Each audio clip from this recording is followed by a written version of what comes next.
हरिओम विद्यार्थी मित्रों, धोरण 7 विषय हिंदी पाठ 3 सच्चा हीरा। सच्चा हीरा कहानी है। सच्चा हीरा नो अर्थ थाय छे साचो हीरो। सच्चा हीरा एक कहानी स्वरूप है। सच्चा हीरा कहानी में सच्चे व्यक्ति की बात की गई है। प्रस्तुत कहानी में व्यक्ति के ज्ञान के साथ साथ उसके कर्म को भी महत्व दिया गया है। अच्छा ज्ञान अच्छी बात है, लेकिन वह आचरण में नहीं है तो निरर्थक है। इस बात को रोचक तरीके से प्रस्तुत किया गया है। सच्चा हीरा कहानी हम पढ़ेंगे और अच्छी तरह समझेंगे। सूर्य अस्त हो रहा था। अस्त એટલે કે આથમવું। सूर्य आथमी રહ્યો હતો। पक्षी चहचहाते हुए अपने अपने नीड की ओर जा रहे थे। એટલે કે ચહચહાતે એટલે કે કલરવ કરવો અને નીડ એટલે કે માળો। એટલે કે સૂર્ય આથમી રહ્યો હતો એટલે કે પક્ષીઓ કલરવ કરતા પોતપોતાના માળા તરફ જઈ રહ્યા હતા। गांव की कुछ स्त्रियां पानी लेने के लिए घड़े लेकर कुएं की ओर चल पड़ी। એટલે કે ગામની કેટલીક સ્ત્રીઓ પાણી ભરવા માટે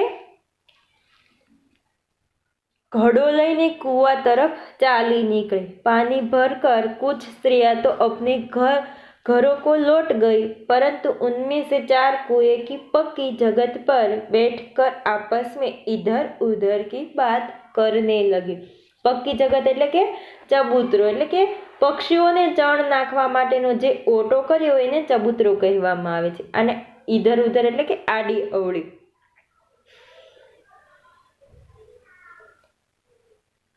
પાણી ભરીને કેટલીક સ્ત્રીઓ તો પોતાને ઘેર જતી રહી, પરંતુ તેમાંની 4 સ્ત્રીઓ છે કુવાના ચબૂતરા પર બેસીને આડી અવળી વાતો કરતી હતી।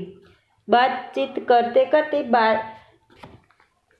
बात बेटो पर जा पहुंची। એટલે કે 4 સ્ત્રીઓ વાતો કરતી હતી, એમાંથી વાત કરતા કરતા પોતાના દીકરાઓની વાત કરવા લાગે છે। उनमें से एक की उम्र सबसे बड़ी लग रही थी। એટલે કે એમાંની એક સ્ત્રી હતી એ સૌથી મોટી ઉંમરની હોય એવું લાગતું હતું। वह कहने लगी, भगवान सबको मेरे बेटे जैसा बेटा दे। એટલે કે સૌથી મોટી ઉંમરની સ્ત્રી હતી એ એવું કહેવા લાગે છે કે ભગવાન સૌને મારા દીકરા જેવો દીકરો આપે। मेरा बेटा लाखों में एक है। એટલે કે મારો દીકરો લાખોમાં એક છે। उसका कंठ बहुत मधुर है। એટલે કે કંઠ એટલે કે અવાજ, એટલે કે એનો અવાજ છે ખૂબ મધુર છે।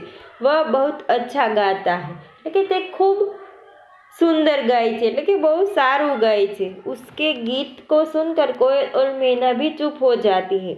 એટલે કે તેનું ગીત સાંભળીને કોયલ અને મેના છે એ પણ ચૂપ થઈ જાય છે। लोग बड़े चाव से उसका गीत सुनते हैं। चाव એટલે કે પ્રેમ, એટલે કે લોકો છે ખૂબ પ્રેમથી એનું ગીત સાંભળે છે। उसकी बात सुनकर दूसरी स्त्री का मन हुआ कि वह भी अपने बेटे की प्रशंसा करे। એટલે કે એની વાત સાંભળીને જે બીજી સ્ત્રી હતી એ તો કે એને પણ એવું થાય છે કે લેને હું પણ મારા દીકરાના વખાણ કરું। પ્રશંસા એટલે કે વખાણ કરું। उसने पहली स्त्री से कहा, मेरे बेटे की बराबरी कोई नहीं कर सकता। એટલે કે એને પહેલી સ્ત્રીને કહ્યું કે મારા દીકરાની બરાબરી કોઈ કરી શકતું નથી। वह बहुत ही शक्तिशाली और बहादुर है। એટલે કે તે ખૂબ શક્તિશાળી અને બહાદુર છે। वह बड़े बड़े बहादुरों को भी पछाड़ देता है। એટલે કે તે મોટા મોટા બહાદુરોને પણ પછાડી દે એવો છે। वह आधुनिक युग का भीम है। એટલે કે તે આધુનિક યુગનો ભીમ છે। જેવી રીતે મહાભારતમાં યુદ્ધ થયું ત્યારે ભીમે કેમ બધાને પછાડી નાખ્યા હતા, તો કે એવી જ રીતે મારો દીકરો અત્યારનો એટલે કે આધુનિક યુગનો ભીમ છે। वह सब सुनकर तीसरी औरत भला कैसे चुप रहती। એટલે કે આ બંને સ્ત્રીઓની વાત સાંભળીને જ્યારે આ ત્રીજી સ્ત્રી છે એ કેમ ચૂપ રહે। वह बोल उठी। એટલે કે તે બોલી, मेरा बेटा साक्षात बृहस्पति का अवतार है। એટલે કે ત્રીજી સ્ત્રી છે એવું કહે છે કે મારો પુત્ર છે સાક્ષાત બૃહસ્પતિનો અવતાર છે। वह जो कुछ पढ़ता है एकदम याद कर लेता है। એટલે કે તે છે જે કંઈ સાંભળે એટલે કે એ જે કંઈ વાંચે છે તરત જ યાદ રહી જાય છે। ऐसा लगता है मानो उसके कंठ में सरस्वती का निवास हो, એટલે કે એવું લાગે છે કે જાણે તેના કંઠમાં સરસ્વતીનો નિવાસ હોય, એટલે કે એના કંઠમાં છે એ સરસ્વતી જ બેઠા હોય।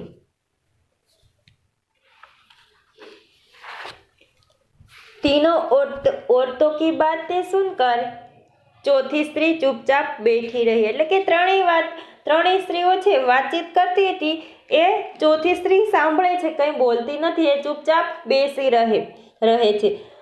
उसने अपने बेटे के बारे में कुछ न कहा, એટલે કે એણે પોતાના દીકરા વિશે કંઈ કહ્યું નહીં કે વખાણ પણ ન કર્યા। पहली ने उसे टोकते हुए कहा, क्यों बहन तुम क्यों चुप हो, એટલે કે પહેલી સ્ત્રી છે એને ટોકતા કહે છે, કેમ બહેન તું કેમ ચૂપ છે, तुम भी तो अपने बेटे के बारे में कुछ बताओ, એટલે કે તું પણ તારા દીકરા વિશે અમને કંઈક બતાવ, એના વખાણ તો કર। चौथी स्त्री ने बड़े ही सहज भाव से कहा, એટલે ચોથી સ્ત્રી છે શાંતિથી સહજ ભાવથી કહે છે, મેં अपने बेटे की क्या प्रशंसा करूं, એટલે કે હું મારા દીકરાની શું પ્રશંસા કરું, એટલે કે શું વખાણ કરું। वह न तो गंधर्व सा गायक है, न भीम सा बलवान और न ही बृहस्पति सा बुद्धिमान, એટલે કહે છે કે તે ગંધર્વ જેવો ગાયક નથી, ભીમ જેવો બળવાન નથી અને બૃહસ્પતિ જેવો बुद्धिमान પણ નથી। कुछ समय बाद जब वे सब घड़े सिर पर रखकर लौटने लगी तभी किसी गीत का मधुर स्वर सुनाई पड़ा, એટલે કે સિર એટલે કે માથું। થોડા સમય પછી જ્યારે તેઓ સૌ ઘડા માથે મૂકીને પાછી ફરવા લાગી ત્યારે કોઈ ગીતનો મધુર સ્વર સંભળાયો। સ્વર એટલે કે અવાજ, એટલે કે મધુર અવાજ સંભળાય છે।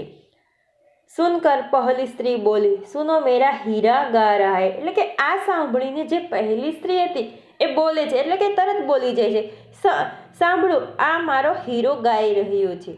तुम लोगों ने सुना उसका कंठ कितना मधुर है, એટલે કે તમે લોકોએ સાંભળ્યું કેટલો મધુર એનો અવાજ છે।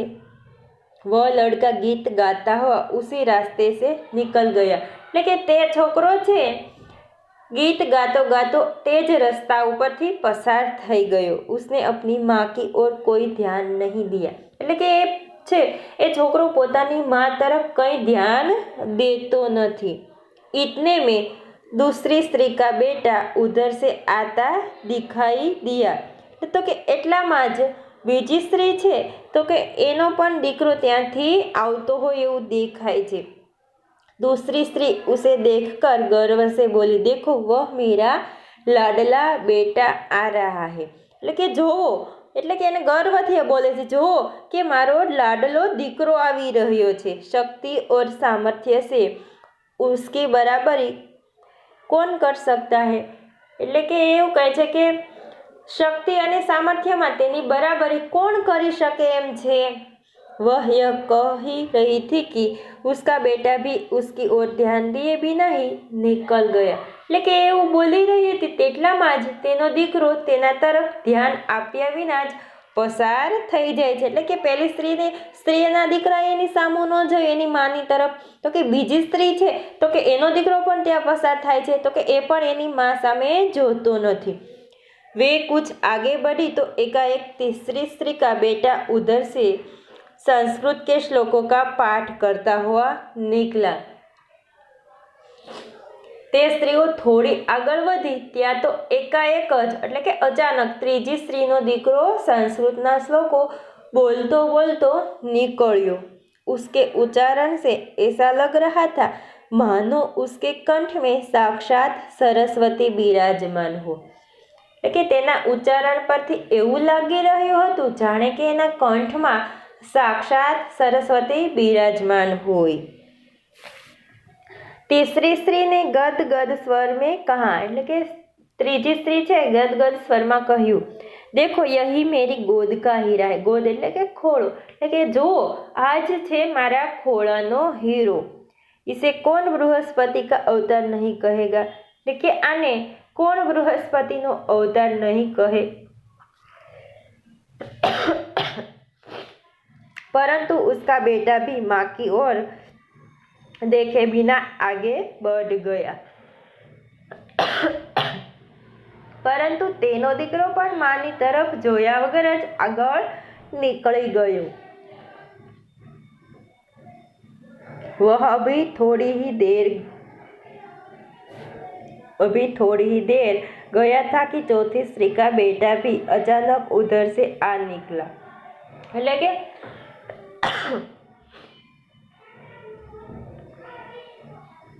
તે હજી થોડે જ દૂર ગયો હતો કે ચોથી સ્ત્રીનો દીકરો પણ અચાનક ત્યાંથી નીકળ્યો।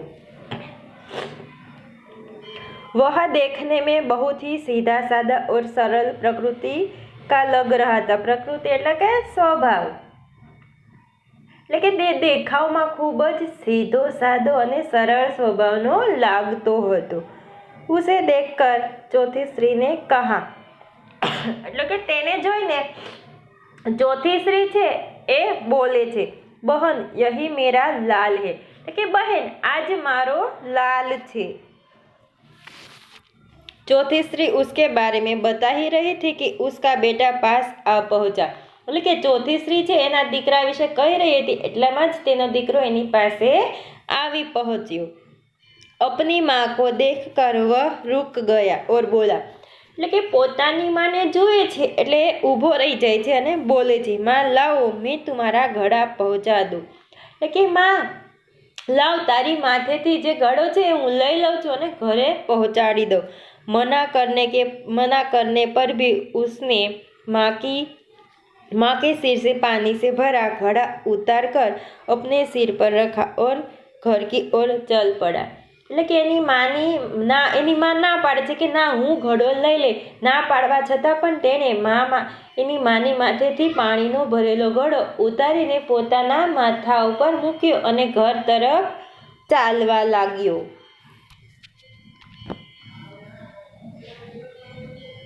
तीनों औरतें बड़े ही आश्चर्य से चौथी स्त्री के बेटे को देखती रही। आश्चर्य એટલે કે નવાઈ, એટલે કે ત્રણેય સ્ત્રીઓ છે ખૂબ નવાઈથી ચોથી સ્ત્રીના દીકરાને જોતી રહી।